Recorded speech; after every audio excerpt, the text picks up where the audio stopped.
আজকে আমাদের সমগ্র ইটাহারেরই ওই গুণীজন ব্যক্তিবর্গ তাদেরকে নিয়ে একটা সম্বর্ধনা সাথে একটা সম্প্রীতি সমাবেশ আমরা আয়োজন করেছিলাম। এখানে সমস্ত ইটাহারের গুণীজন ব্যক্তিদের ডেকে সম্বর্ধনা দেওয়া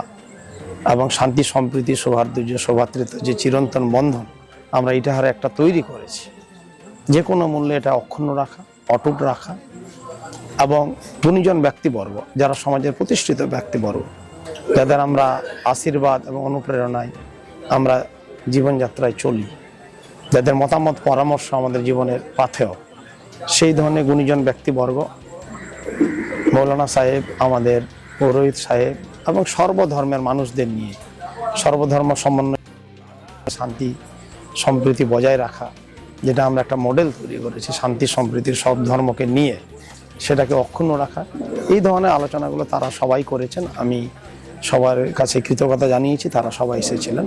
ইনি একটা সুন্দর সুদৃঢ় একটা ভিন্ন ধর্মী সভা, আমাদের সম্প্রীতি সমাবেশ ও গুণীজনদের সংবর্ধনা জ্ঞাপন আমরা আজকে এখানে করলাম।